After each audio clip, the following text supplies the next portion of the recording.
El texto ya ha sido leído en Santiago, capítulo 4, los versículos 4 al 6.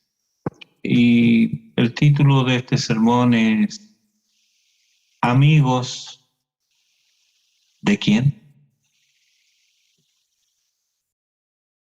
Hemos leído los 3 versículos de Santiago capítulo 4, los versículos 4 al 6. Y hemos llegado aquí a uno de los pasajes claves de la epístola. Este pasaje está asociado con la doble alma, o sea, un alma doble, cuya condena es severa. Y eso lo vemos mediante las palabras que usa Santiago aquí al comenzar. Pues dice, almas adúlteras. Y también usa la expresión enemigo. Ninguna de estas palabras es amable. Despiertan naturalmente el recelo, distancia, desprecio. También aquí se presentan dos alternativas que se excluyen mutuamente. O es uno o es otro. No pueden ser ambas. Este lenguaje duro y ofensivo pudiera hacernos pensar que Santiago se está dirigiendo a incrédulos, pero no. Pues la sabiduría terrenal, las guerras y los pleitos ocurren entre vosotros, según lo vemos ahí en el capítulo 3, versículo 13, y ahora en el versículo 1 también del capítulo 4. A 2 milenios de distancia, esto nos impacta a nosotros, pero mucho más debe haber impactado a los destinatarios originales de esta carta. Recuerden, oye Israel, Jehová nuestro Dios, Jehová uno es. Eso era lo primero que aprendía un niño. Y lo repetía durante toda su vida, por lo menos 3 veces al día. Y que alguien del mismo pueblo le viniera a decir a adúltero, en este sentido espiritual, era altamente ofensivo. Ahora Santiago no solo saca a relucir lo escondido, sino que no evita señalar lo deleznable y aborrecible que resulta el pecado a los ojos de Dios. Cuando Jesús continúa en el Sermón del Monte la enseñanza sobre la oración en Mateo capítulo 7, versículo 7, Él enseguida enseña en los versículos 13 y 14 a escoger, a entrar por una puerta u otra, a ir por un camino u otro, lo que va a llevar obviamente a un destino u otro. No se puede entrar por ambas puertas. Si eliges la puerta estrecha, no entrarás por la puerta ancha. Si eliges el camino angosto, no transitarás el camino espacioso. Y si escoges el camino que lleva a la vida, obviamente no terminarás en la perdición eterna. Pero hay que escoger. Aquí también, inmediatamente de tratar el tema de la oración, donde ésta implica una relación de confianza y comunión y lealtad con Dios, y el motivo de la petición que se hace debe ser de acuerdo con la voluntad de Dios, el peticionar cosas para el deleite egoísta, para procurar el bien alejado de la voluntad de Dios, demuestra una actitud y apego al mundo que resulta aborrecible a Dios. De esta manera, entonces, Se urge a tomar una decisión entre la amistad con el mundo o la amistad con Dios. O es una o es otra. No puedes. Es imposible quedar bien con Dios y con el diablo. Debes escoger. Uno será tu amigo, el otro tu enemigo. Veamos entonces este binomio de amistad-enemistad en el versículo 4. Lo pertinente de la Escritura y, en tercer lugar, la respuesta de Dios a la mundanalidad. Veamos esto entonces de amistad, enemistad, versículo 4. Oh almas adúlteras, ¿no sabéis que la amistad del mundo es enemistad contra Dios? Cualquiera pues que quiera ser amigo del mundo se constituye enemigo de Dios.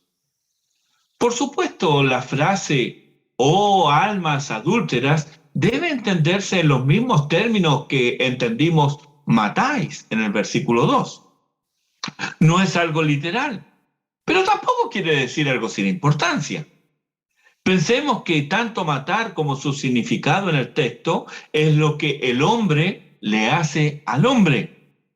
El adulterio, en cambio, aquí y en muchos lugares de las Escrituras, es lo que el hombre le hace a Dios.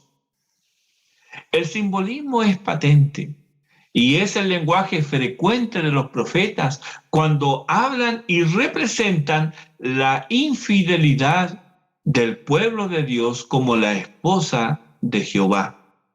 Dios es representado como el esposo de su pueblo. Isaías 54:5 dice, porque tu marido es tu hacedor, Jehová de los ejércitos es su nombre, y tu redentor, el Santo de Israel.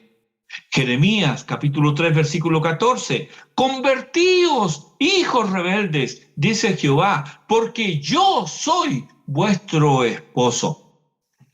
En Mateo capítulo 12 versículo 39, Jesús les responde a escribas y fariseos, deseosos de ver señal, de ver un poco más de evidencia, para así terminar de convencerse y hacerse sus discípulos.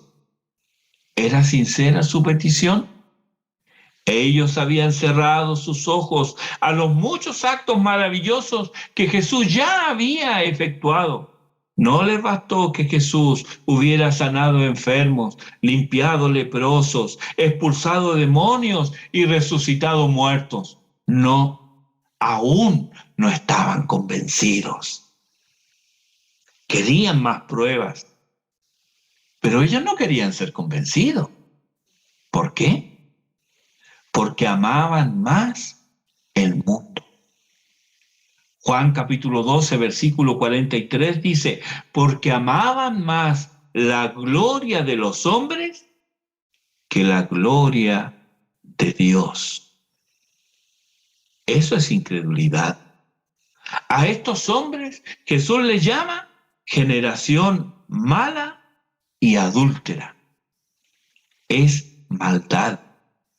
Las almas se hacen infieles, adúlteras, por el amor del y al mundo. Aquí es donde cada uno tiene que decidir si se incluirá en el número de los adúlteros o de los fieles al pacto de amor. No hay lugar aquí para afectos a rivales. El amor de los consortes es tanto preferente como exclusivo. ¿Cuál es el nombre del que falla en su fidelidad al pacto? Adúltero. Esto es gravísimo. Si es grave en la relación terrenal, al punto que Dios la condena con la muerte y no hay sacrificios ni holocaustos que borren la falta, puedes comparar Levítico 20:10 con el Salmo 51:16. ¿Cuánto más grave será la infidelidad a nuestro esposo celestial? Una vez más, Santiago usa preguntas retóricas para evidenciar la verdad. ¿No sabéis que la amistad del mundo es enemistad contra Dios? Es obvio que ellos sabían, pero rechazaron ese conocimiento, rechazaron ese saber porque rehusaban vivir a la luz de ese conocimiento. Ellos estaban actuando como si no supieran. Mira también Romanos capítulo 6, versículo 16. ¿No sabéis, otra vez, no sabéis que si os sometéis a alguien como esclavos para obedecerle, sois esclavos de aquel a quien obedecéis, sea del pecado para muerte o sea de la obediencia para justicia? Primera a los Corintios capítulo 3, versículo 16, la misma expresión. ¿No sabéis que sois templos de Dios y que el Espíritu de Dios mora en vosotros? En Juan 1:9 dice, hablando de Cristo, aquella luz verdadera que alumbra a todo hombre venía a este mundo. Y en el mismo Evangelio, capítulo 3, versículo 19, dice, y esta es la condenación, que la luz vino al mundo y los hombres amaron más las tinieblas que la luz. ¿Ves? Este es el comportamiento impío. La luz alumbra y los hombres huyen de ella. Llegan a conocer, pero a la hora de actuar prefieren la ignorancia. O en palabras de Romanos 1:18, detienen con injusticia la verdad. Todo esto es cierto de los impíos. Ellos no pueden vivir de otro modo, pero tú sí. Tú puedes vivir diferente. Es cierto que hay una lucha interna intensa y constante en cada cual, pero Romanos 6:14, el pecado no se enseñoreará de vosotros. Gálatas 5:1 nos recuerda, estad pues firmes en la libertad con que Cristo nos hizo libres y no estéis otra vez sujetos al yugo de esclavitud. Dios nos ha libertado. Cristo nos hizo libres, pero es tu responsabilidad y la mía no ser engañados al punto de volver a esclavizarnos, al punto de obedecer a otro Dios, sea este algo externo, real o imaginario, o aún a nuestra propia naturaleza caída. Hemos escogido un bando. Yo y mi casa serviremos a Jehová, dijo Josué. Y si mal os parece servir a Jehová, escogeos hoy a quién sirváis. ¿Qué respondió el pueblo? Josué 24:16 dice, nunca tal acontezca que dejemos a Jehová para servir a otros dioses. En el versículo 21 dice, el pueblo dijo a Josué, no, sino que a Jehová serviremos. Y otra vez en el versículo 24, el pueblo respondió a Josué, a Jehová nuestro Dios serviremos y a su voz obedeceremos. 3 veces aparece aquí esta decisión sin ningún atisbo de duda. No, nosotros serviremos al Dios verdadero. Nosotros serviremos a Jehová. Nunca tal acontezca que nos desviemos, que sirvamos a otros dioses. Qué convicción, qué decisión más firme y decidida del pueblo ahí, confrontado por Josué. Pero poco duró esa convicción. Ya a la muerte de Josué comenzaron las desobediencias casi al pasar de cada tribu de Israel. Lo puedes leer ahí en los primeros capítulos del libro de Jueces. Dios le había mandado, destruyan a los cananeos. Pero ellos sacaron cuenta y dijeron, ¿para qué los vamos a destruir? Mejor que trabajen para nosotros. Les cobramos impuestos y la tira para el bolsillo, pues. ¿Ve? Ya no confiaron en Dios como su proveedor. No, ellos se idearon una manera de proveerse. Poco les importó desobedecer a Dios. ¿Cuál fue el resultado? Transcurridos poco más de 500 años. Es cierto, el tiempo es grande, 500 años. Nosotros no tenemos 500 años de vida independiente, pero desde que Almagro llegó a estas tierras ya llevamos más de 500 años. Pasó ese tiempo. La situación era muy diferente. Leemos en Primera de Reyes, capítulo 18, 21. Y acercándose Elías a todo el pueblo dijo: ¿hasta cuándo claudicaréis vosotros entre dos pensamientos? Si Jehová es Dios, seguidle, y si Baal, id en pos de él. Y el pueblo no respondió palabra. El pueblo ante Josué alza la voz para proclamar que ellos seguirían al único Dios verdadero. 3 veces está registrado esto ahí en el libro de Josué. El pueblo ahora, confrontado por Elías, no tiene qué decir. Se quedan mudos, se quedan en silencio. ¿Qué había pasado?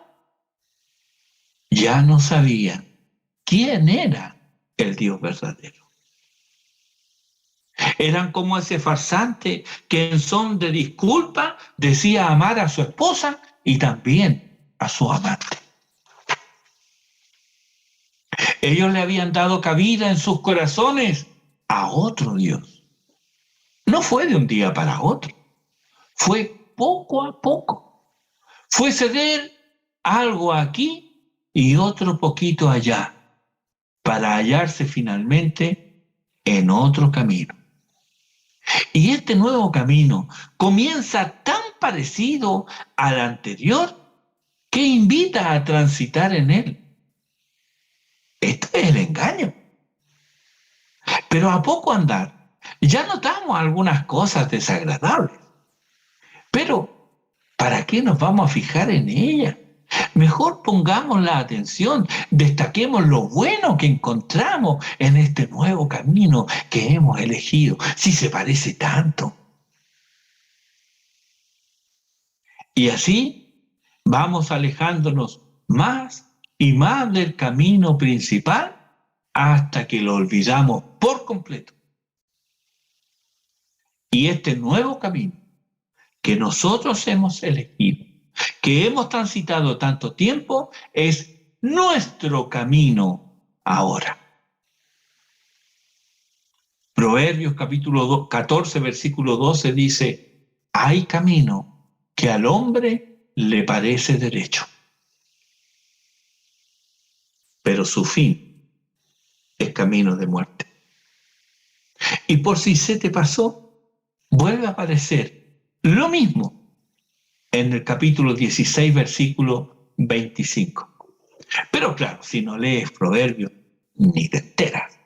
Pero eso dice: hay camino que al hombre le parece derecho, pero su fin es camino de muerte. Esto ya lo había profetizado Moisés. Deuteronomio 32 nos dice cómo ocurrió. Leo a partir del versículo 15 hasta el 18. Dice: pero engordó Jerusum y tiró coces.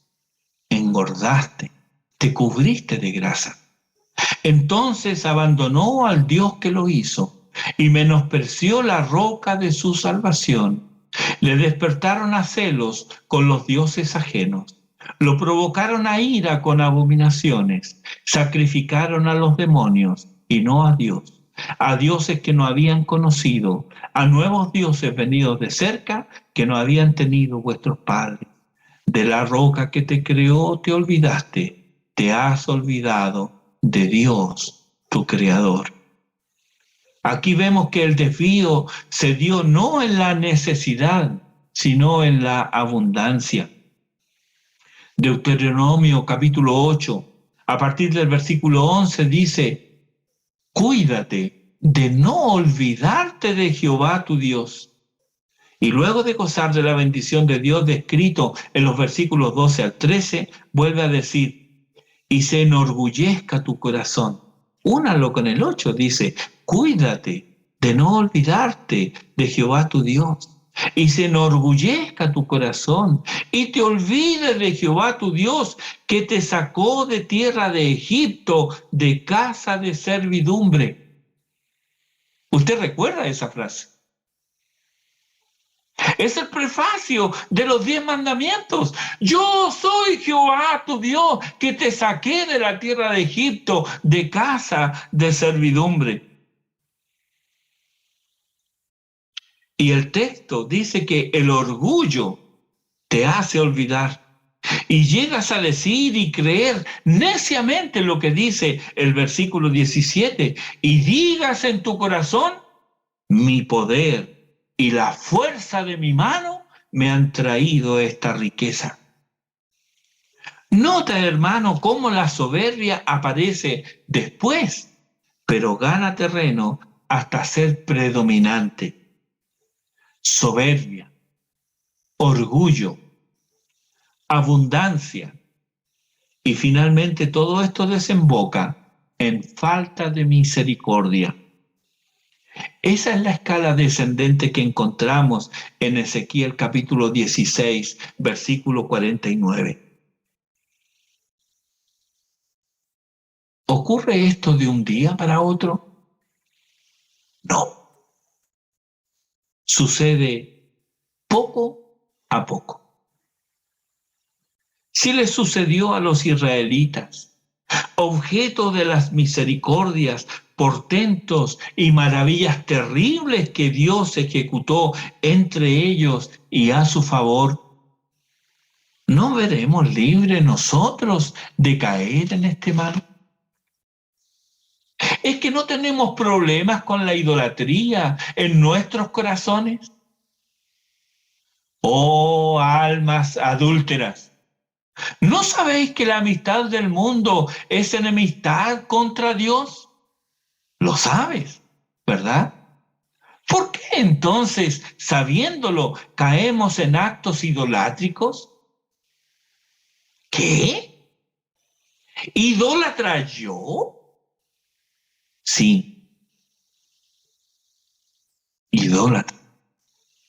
Eres idólatra cuando confías en tu brazo, en tu inteligencia, en tus recursos.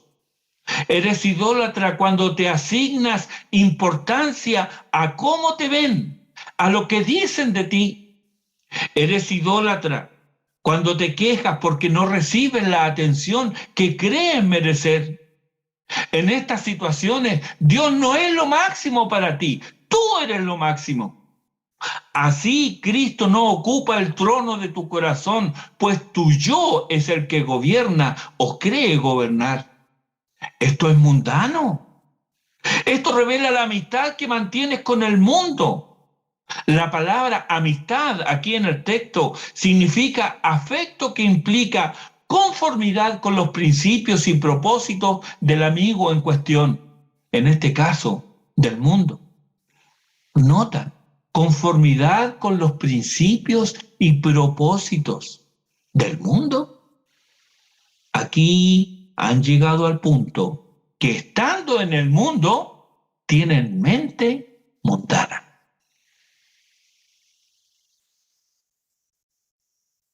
Sus preocupaciones son las mismas, sus intereses son los mismos, sufren por lo mismo, se preocupan por lo mismo, sus ansiedades son las mismas que un impío que no conoce a Dios. Idólatra. O en palabras de Pablo, 2 Corintios capítulo 10, versículo 3, Pablo dice, pues aunque andamos en la carne, no militamos según la carne, Pero quienes tienen amistad con el mundo no solo andan en la carne, sino que también militan, viven según la carne. Y dice Romanos capítulo 8, versículos 5 al 8, porque los que son de la carne piensan en las cosas de la carne, pero los que son del Espíritu en las cosas del Espíritu. Porque el ocuparse de la carne es muerte, pero el ocuparse del Espíritu es vida y paz. Por cuanto los designios de la carne son enemigos contra Dios, porque no se sujetan a la ley de Dios, ni tampoco pueden. Y los que viven según la carne no pueden agradar a Dios. Vivir bajo preceptos mundanos es vivir según la carne. Vivir bajo preceptos mundanos es despreciar la gracia de Dios. La amistad del mundo es enemistad contra Dios. Otra vez, mira la elección. No es uno y otro, sino que es uno o es otro. O eres amigo de Dios o eres amigo del mundo. No puedes tener amistad con ambos. Juan nos recuerda en Primera de Juan capítulo 2, los versículos 15 al 17, no améis al mundo, ni las cosas que están en el mundo. Si alguno ama al mundo, el amor del Padre no está en él. Porque todo lo que hay en el mundo, los deseos de la carne, esto es, los deseos de tu propia naturaleza caída. Entre paréntesis, ¿querrá algo bueno mi naturaleza caída? Sigue Juan, los deseos de los ojos. Esto es la manifestación de la codicia, según lo vemos en Génesis 3:6. Y la vanagloria de la vida, dice Juan, esto es la arrogancia o soberbia relacionada con nuestras circunstancias externas, sean la riqueza, la posición, la ostentación pretenciosa de vestidos o el deseo de brillar eclipsando a otros. Eso es la vanagloria de la vida. Nada de esto procede del Padre, dice Juan, sino del mundo. ¿Y cómo es que procediendo del mundo? Procediendo del mundo, salen de mi corazón. Ah, Señor, perdóname. He permitido que mi corazón se llene de mundo y no de tu amor. Teniendo a mano las gemas preciosas de tu gracia, las he despreciado y en su lugar he tomado y apreciado y atesorado las bagatelas y desperdicios de los basurales. Tú, Dios mío, has puesto bendición en mi camino, me has rodeado de bien y día tras día la luz del sol me anuncia tu misericordia fresca, continua y constante. Y te he dado la espalda. Generación torcida y perversa, dice Moisés. Generación mala y adúltera, dice el Señor. Así pagáis a Jehová, pueblo loco e ignorante. ¿No es Él tu Padre que te creó? Él te hizo y te estableció, nos dice por medio de Moisés en Deuteronomio 32:6. Oh, cuánta necedad. Pues esa basura tras la cual se inclina mi corazón no solo no tiene ningún valor, sino que además es transitoria, es efímera. Primera de Juan 2:17 dice, y el mundo pasa y sus deseos. Eso es el mundo. Es inestable, no permanece. Hoy está aquí y mañana desaparece. Hoy brilla y mañana luce herrumbrado. Hoy luce vigoroso y fuerte y mañana marchito y podrido. ¿Cómo podemos edificar ahí? Es como edificar en las arenosas playas con marea baja. Sabes que luego sube la marea y se lleva todo lo que edifiques. O levantar una edificación en el cráter de un volcán activo. Es de locos. Ah, mi amigo, el mundo pasa y sus deseos. ¿Cómo puedes considerar siquiera ser amigo del mundo? Además, ¿estás dispuesto a asumir las consecuencias de ese acto insano?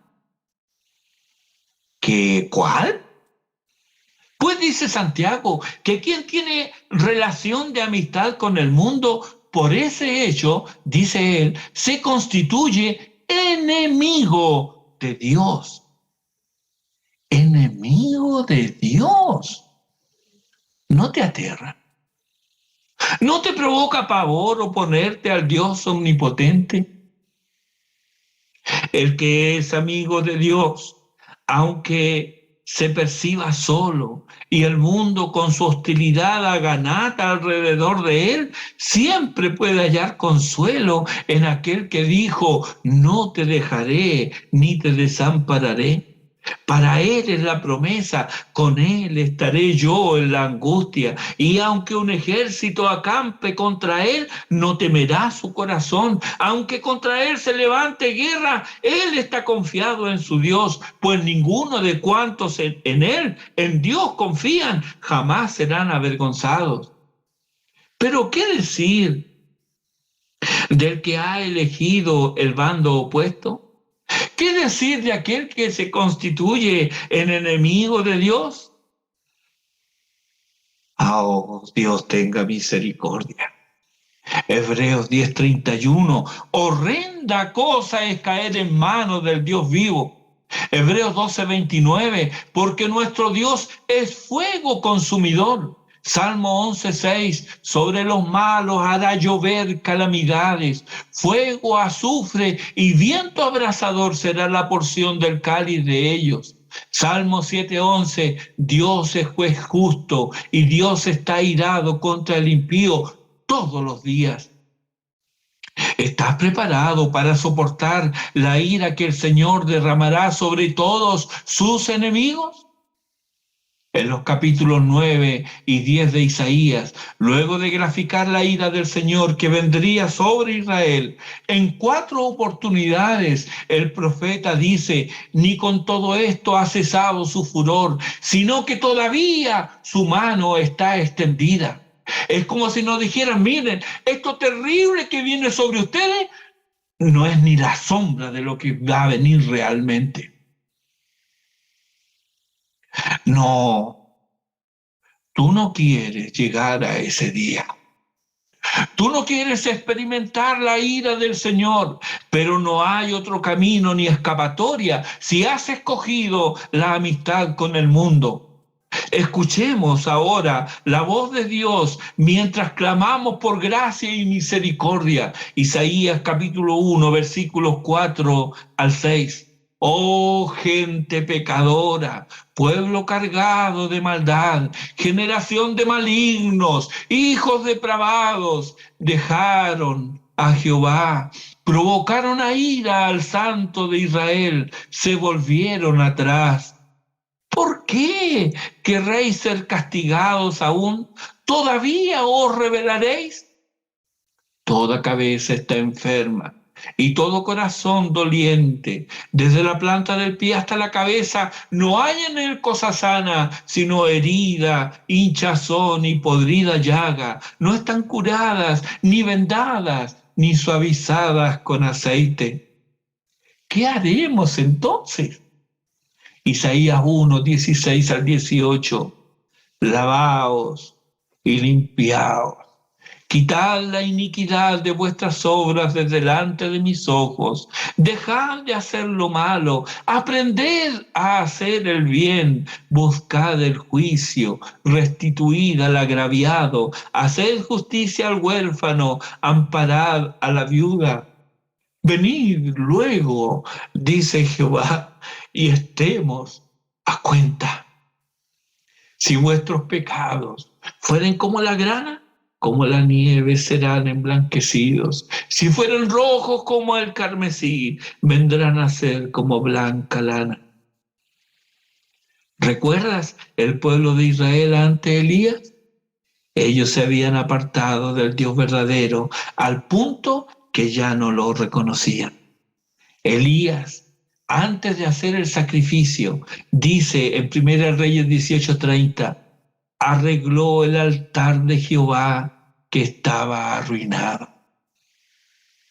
El altar estaba, pero estaba descuidado, arruinado.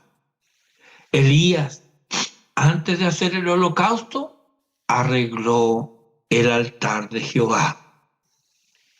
Eso había que hacer primero. ¿Cómo está el altar de Dios en tu corazón? Ponlo en orden, arréglalo, quita las malezas de la comodidad, que las piedras del arrepentimiento y de la convicción del pecado sean la base del altar donde ofrecerás adoración al Dios verdadero. Quita las malezas de la comodidad, de la indiferencia y vuélvete a tu Dios. Entonces, como Elías, clama a Dios con convicción: oh Jehová, tú eres Dios que vuelves a ti el corazón de nosotros. Clamemos entonces como Efraín en Jeremías 31:18, conviérteme y seré convertido, porque tú eres Jehová mi Dios. Para esto murió Cristo, para llevar todos nuestros pecados, los pecados de incredulidad, los pecados de idolatría, los pecados de autosuficiencia, los pecados de confianza propia, los pecados, la codicia. Para esto murió Cristo, para llevar todos nuestros pecados y para llevarnos a Dios. Sí, a pesar de nuestros pecados, pero confesándoselos al Señor, hallamos en Él el perdón que Él ofrece a quienes vienen a Él. Primera de Pedro, capítulo 3, versículo 18 nos dice: porque también Cristo padeció una sola vez por los pecados, el justo por los injustos, para llevarnos a Dios. Es Él quien nos lleva. Él es el camino. No te forjes un camino a tu pinta. No quieras llegar al cielo basado en lo que tú haces. No. Eso es abominación al Señor. Así desprecias el sacrificio de Cristo. Es Cristo quien murió en el Calvario y Él nos señala el camino. Él lleva tras sí nuestros pecados y Él nos lleva a Dios. Debemos ir a Cristo. Debemos ir a la cruz de Cristo. ¿Sabe? No importa cuán alejados estemos hoy del camino del Evangelio. Pues allí donde estamos, hoy la mano del Señor puede alcanzarnos. ¿Qué harás? ¿Qué haremos? ¿Nos volveremos al Señor de ahí de donde estamos? No quieres permanecer en el trono de tu vida. No. Porque eso te hace enemigo de Dios. Entrégale el trono de tu vida, el lugar predominante de tu corazón, tu mente, a Cristo. La mano del Señor hoy puede alcanzarte. Volvámonos al Señor. Renovemos nuestros votos con Él. Él es misericordioso y compasivo.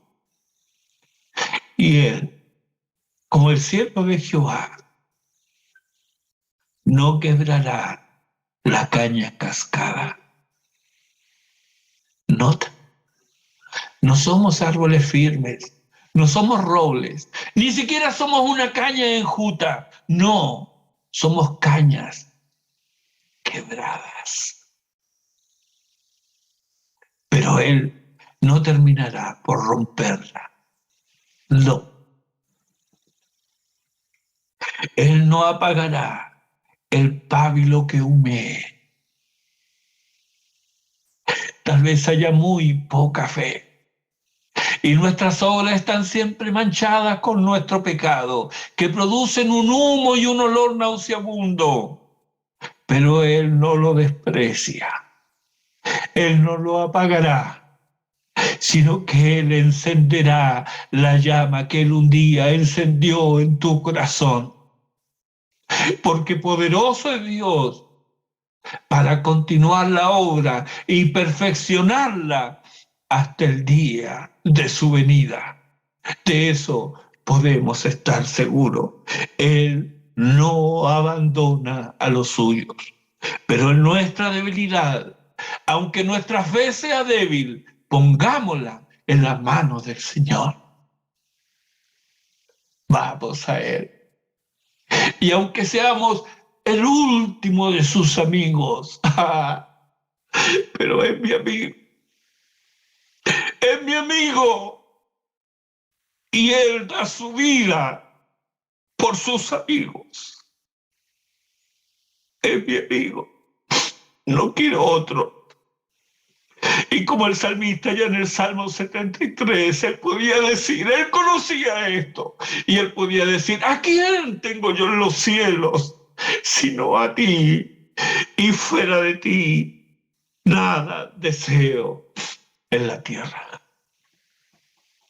Dios tenga misericordia de nosotros. Oremos.